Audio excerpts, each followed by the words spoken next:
આજ આપણે દર્શન કરવાના છે સિદ્ધિ વિનાયક મંદિરના.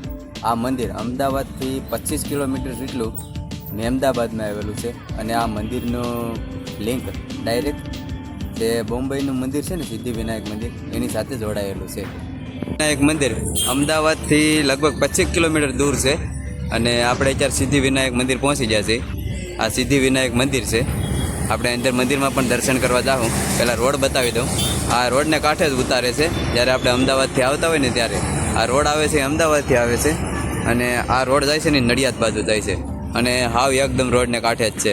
તો હાલો આપણે અંદર મંદિરમાં દર્શન કરવા જઈએ સિદ્ધિ વિનાયક મંદિરમાં અને થોડો ઘણો ઇતિહાસ પણ આ મંદિરનો હું તમને બતાવવાનો છે. એ દેખાય છે ને એ સિદ્ધિ વિનાયક મંદિર છે ને આપણે અહીંથી જવાનું છે.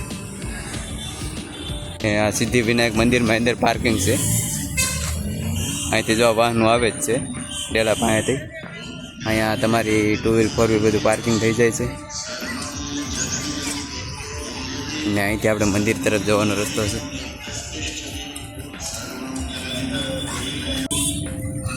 તો આ રીતનો આપણે મંદિરે જવાનો રસ્તો આ રીતનો આપણે હોય છે.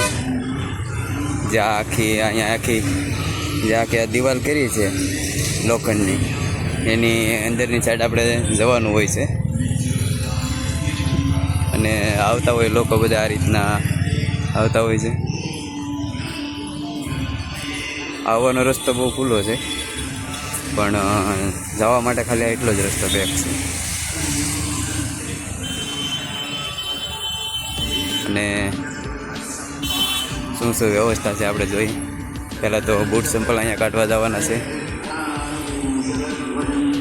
એટલે બૂટ સંપલ મૂકીને આવીએ એટલે અહીંથી પ્રસાદી લઈ લેવાની. આપણે તો લીધી છે. આ બોક્સના 70 લીધા અને આના 20 રૂપિયા. આમાં લાડવા છે ને હવે આપણે મંદિર તરફ જઈએ છીએ. આ મંદિર તરફ જવાનો રસ્તો છે. તો આ એ મોટો ગેટ આવી જશે. હવે આપણે સિદ્ધિ વિનાયક દેવસ્થાન લખેલું છે અહીંયા અને આપણે અહીંથી જવાનું છે. આમું દેખાય છે પણ આપણે અહીંથી જવાનું છે.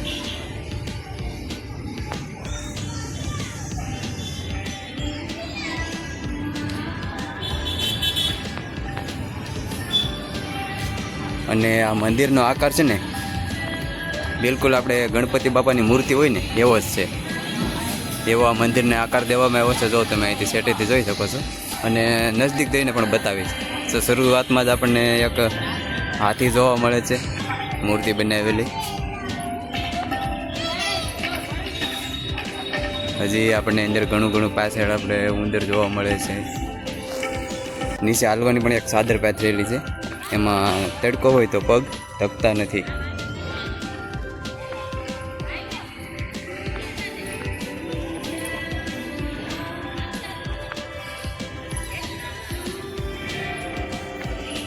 તો અહીંથી મંદિરનો નજારો કાંઈક આ રીતનો દેખાય છે. એવું લાગે છે કે ગણપતિ બાપાની મૂર્તિ છે પણ એ જ મંદિર છે અને એ મંદિરની અંદર આપણે જવાનું છે દર્શન કરવા માટે.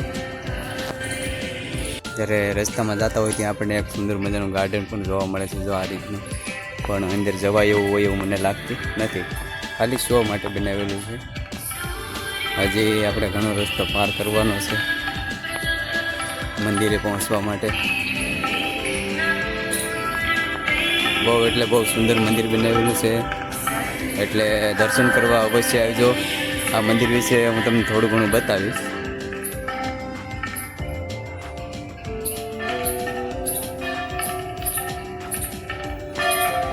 ખાલી એકતા ન હોય સિનિયર સિટીઝન માટે તો આ ઈ કાર પણ છે.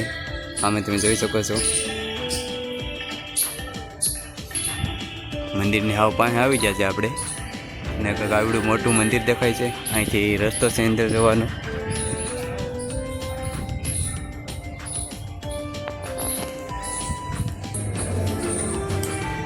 જઈએ મંદિરમાં અંદર. તો મંદિરમાં આપણે અંદર પ્રવેશ કરી જશે. અહીંથી તો બંધ છે ને આ પણ કાંઈક મૂર્તિ છે રુંજ ડાહીબા. હવે અહીંથી આપણે મંદિર ઉપર જવાનું છે આ રીતના આપણને અંદર મંદિરમાં જે આપણે દૂરથી જોતા હતા ને મૂર્તિ ગણપતિ બાપાની એ જ મંદિર છે અને એ મંદિરની અંદર હવે આપણે આવી ગયા છીએ. એમ કહેવાય છે કે 5 માળ સુધી છે આ મંદિર, એટલે આ એમ સમજો કે આ પહેલો માળ આવી ગયો. હવે આ રીતના 5 માળ છે અને દવાખાનાની ને એ બધી વ્યવસ્થા આ મંદિરમાં આપણને મળી જાય.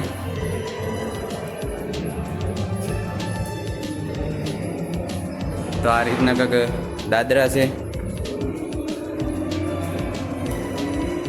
આ મંદિર છે પણ હવે જે આ વસ્તુ આપણે જોવાનું આવશે. હજી આપણે અહીંથી જતા જઈએ એટલે બધું લાઈનથી લઈને આવતું જાય.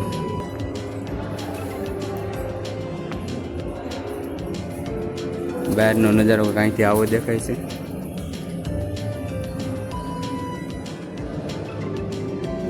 અને આ મંદિરમાં લિફ્ટ પણ છે. જો કોઈ વૃદ્ધ લોકો હોય, સિનિયર સિટીઝન હોય અને હાલી ન શકતા હોય એની માટે લિફ્ટ પણ ગોઠવવામાં આવી છે.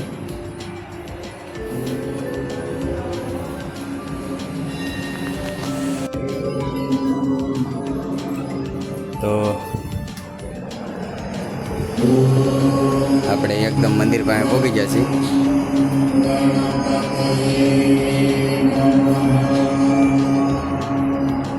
આ મેન મૂર્તિ છે, મેન મંદિર છે ભગવાનનું.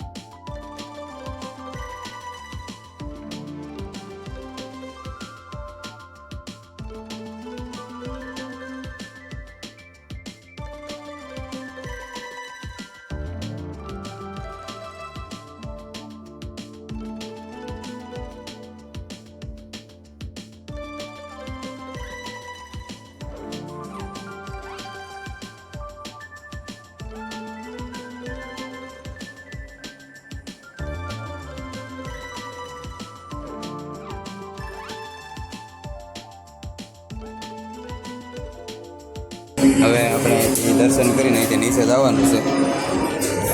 આ રસ્તો છે આપણો. આપણે આવ્યા એ રસ્તો બીજો હતો અને જવાનો રસ્તો પણ બીજો છે.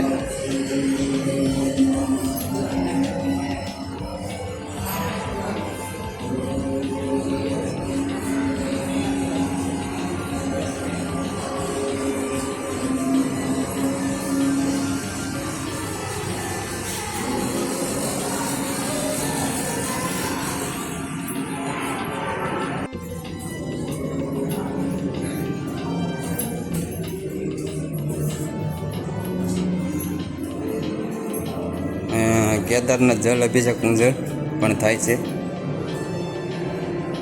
તો અહીંયા બોર્ડ મારેલું છે.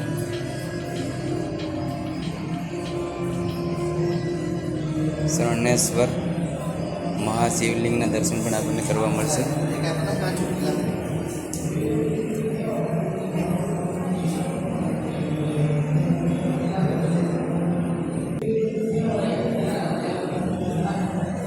એ આપણે ગણપતિ બાપાના દર્શન કરીને પાછા રિટર્ન આવતા હોય ને ત્યારે આપણને દર્શન કરવા મળે છે.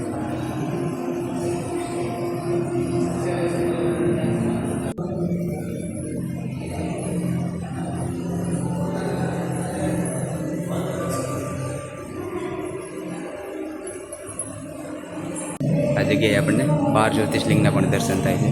જો ઓમકારેશ્વર, ભીમાશંકર, મહાકાલેશ્વર, મલ્લિકાર્જુન, સોમનાથ, પછી આ છે કેદારનાથ.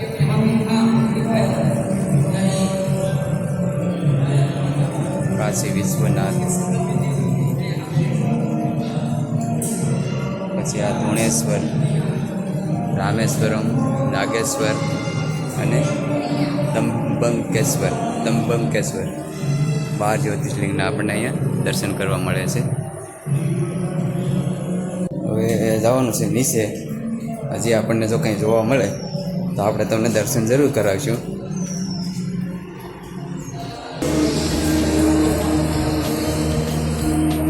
તો હજી તો આપણે અહીંયા ઘણું બધું જોવાનું છે.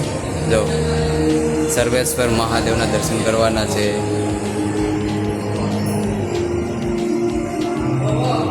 માઉન્ટ આબુ,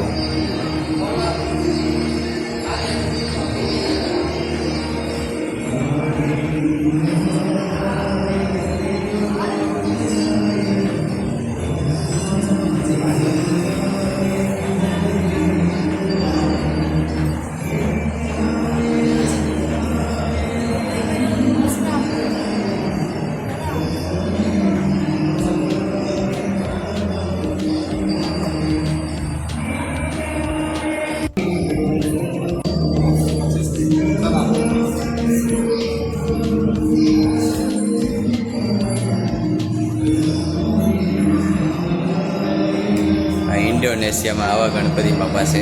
જો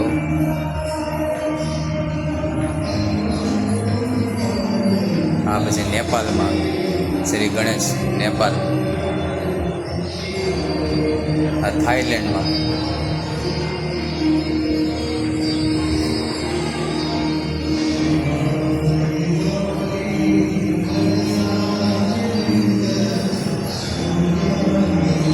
બધી બાજુ બતાવે, સામેની સાઈડ પણ બતાવે છે.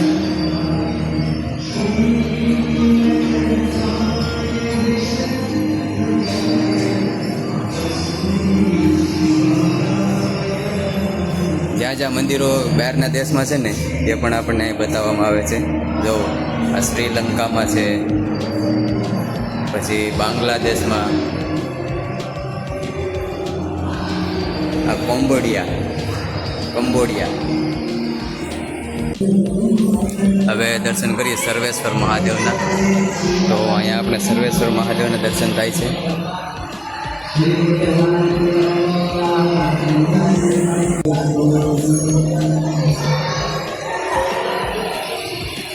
હવે તમને બતાવું તુલાદાન કક્ષ. આ તુલાદાન કક્ષ છે, આ રીતનું છે.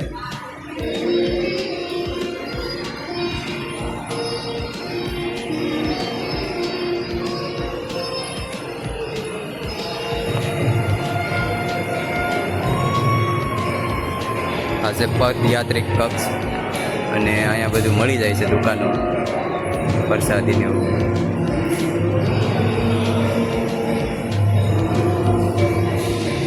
આપણે બહાર નીકળી જશે. અહીંથી આપણે ગયા હતા આખા મંદિરના બધે દર્શન કરીને અહીંયા બહાર નીકળી જશે આપણે અહીંથી, બરાબર. આ તરફથી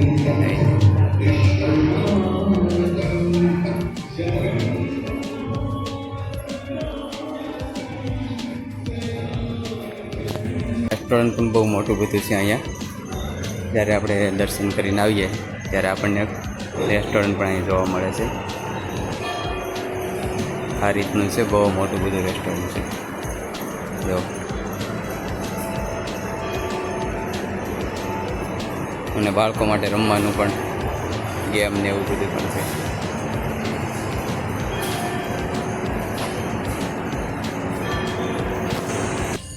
અહીંયા પણ મેળા જેવું બનાવેલું છે. ત્યારે આપણે હા બહાર નીકળી જઈએ છીએ, જ્યાં આપણે સામે સપ્લાય કાઢ્યા હતા ત્યાં. અને વાંદરા તો જોવું